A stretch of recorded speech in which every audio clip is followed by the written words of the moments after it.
There's something called like Project Bluebeam or something. Yeah, good one. What is that? That That's is, lasers, right?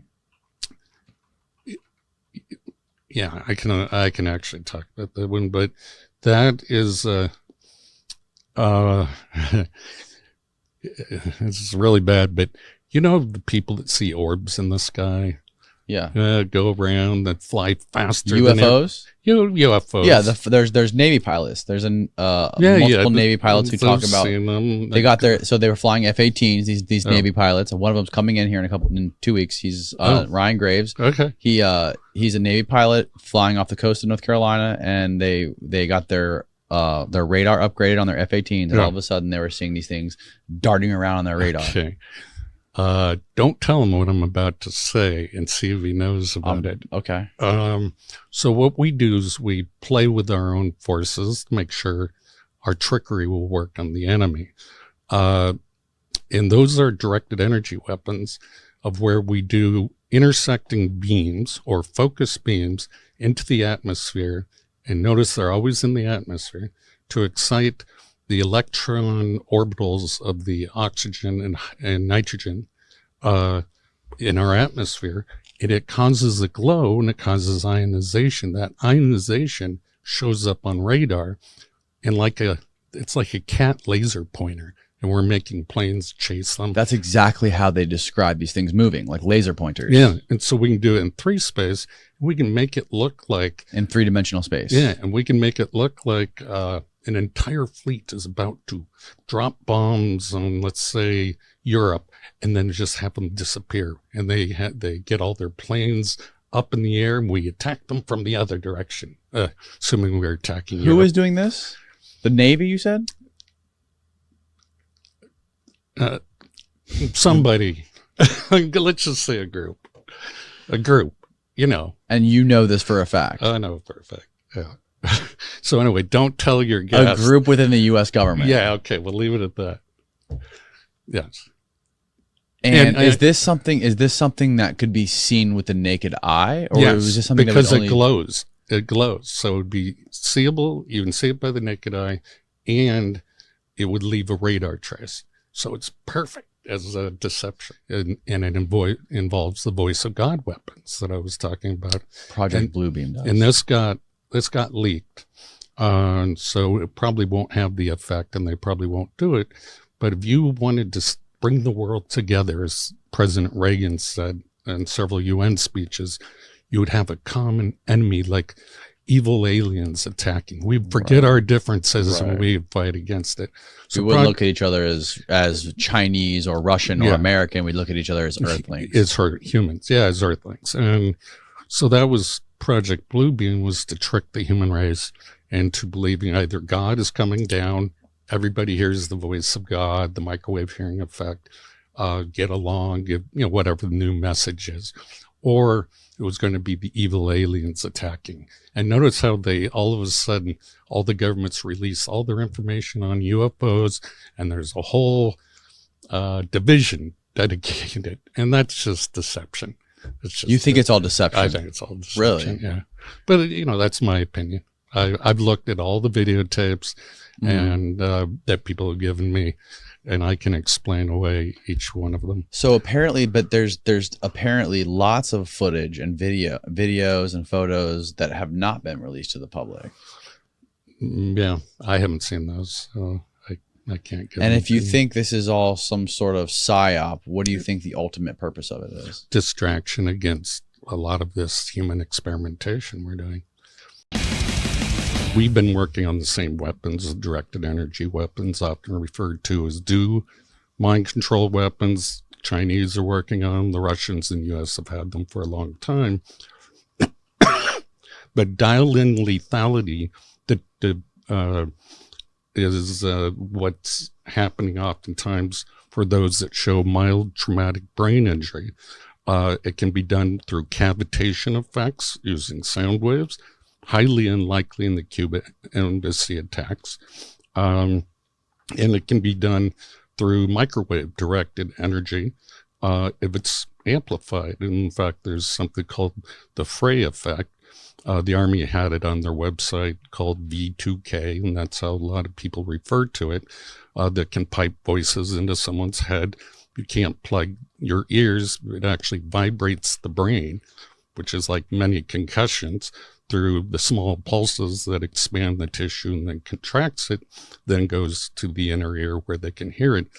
If you just turn that up, it causes brain damage. You're heating the brain.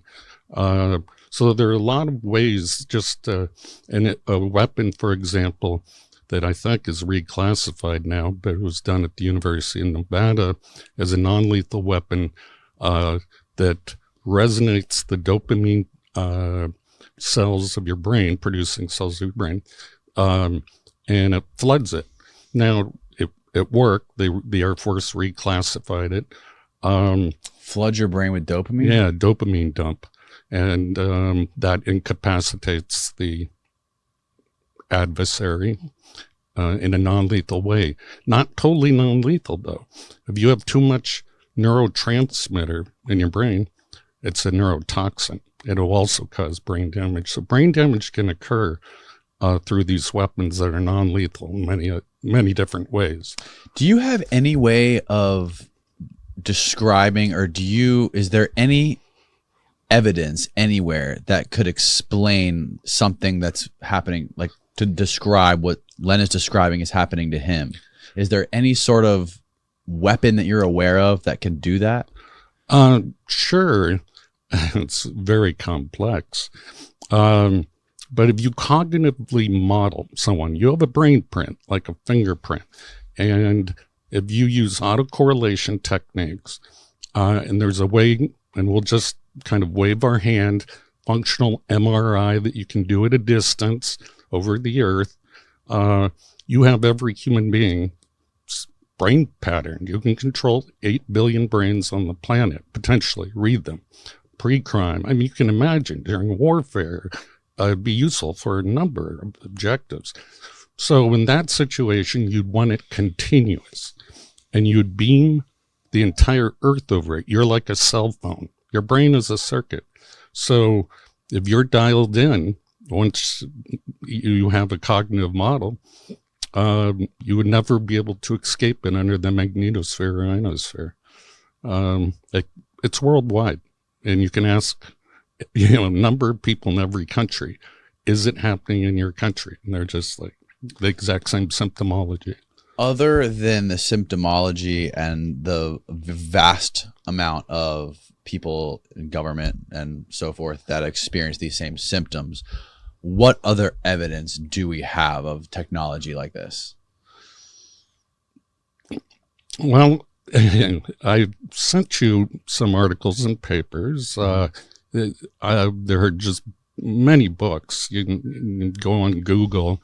The difference between, I just don't believe these diplomats are being hit by a drive-by microwave weapon. I think the brain damage is being done because the brain rewires itself more rapidly. Let's say if you lose your eyesight, then your hearing and taste of smell, your taste and smell get better. Your brain adapts faster. During this adaptation process, you can insert an external signal, sort of like hiving brains together.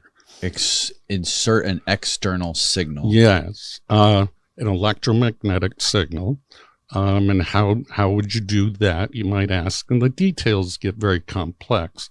But there are several patents that you can access that talk about inserting a signal into the microcircuits and macrocircuits of the brain. Now, you got to know those patterns, the lock and key mechanism. Otherwise, it won't affect you. It will only affect the target brain if the brain print fits. The brain print. Yes, signature. Everyone has a unique one. And you ask, well, how do you broadcast this over the world? How do we talk to nuclear submarines underwater? How do you explain this is happening to Len? How do you rationalize it? I can, because one, it follows the symptomology, like I said, of all these others. Right. But for me, I don't know if he wants me to mention this. Let me ask him in private. Hold on. Okay, yeah. Can I talk?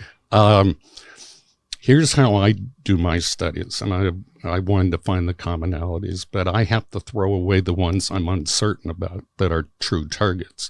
You know, maybe there's natural schizophrenia, there's a whole bunch of chemical imbalances, et cetera. Right. These weapons can actually induce and mimic all those diseases and effects. But the conversations, the scripts, they're called, are always the same. And I've heard them all. They're slightly tailored for each individual, but they're scripts.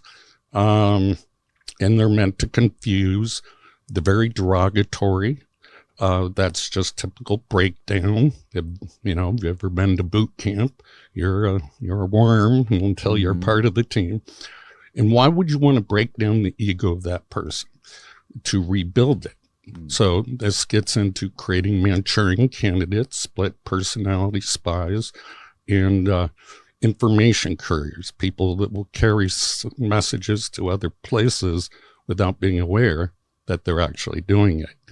So you can imagine the misperception that is caused by this. And a lot of people, the targets when they're interviewed are tricked into believing evil aliens have abducted their brains, demons. They're tricked. Yes. How are they tricked? They're told. By who?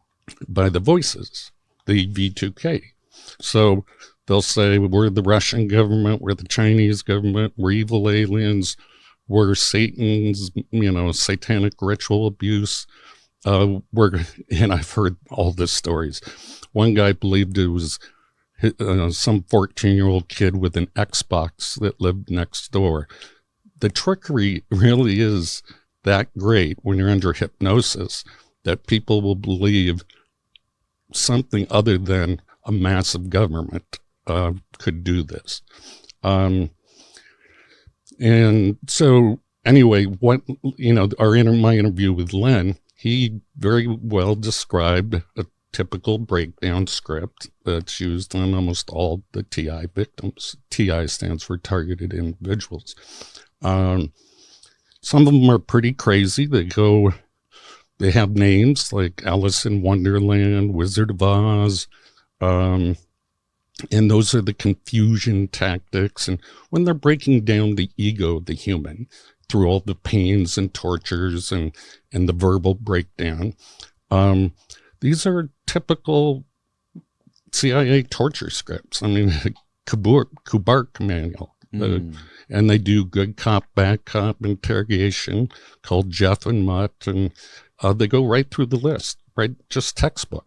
So whoever the handlers are on the other side of this synthetic telepathy, they're following the handbook perfectly, and they've been trained.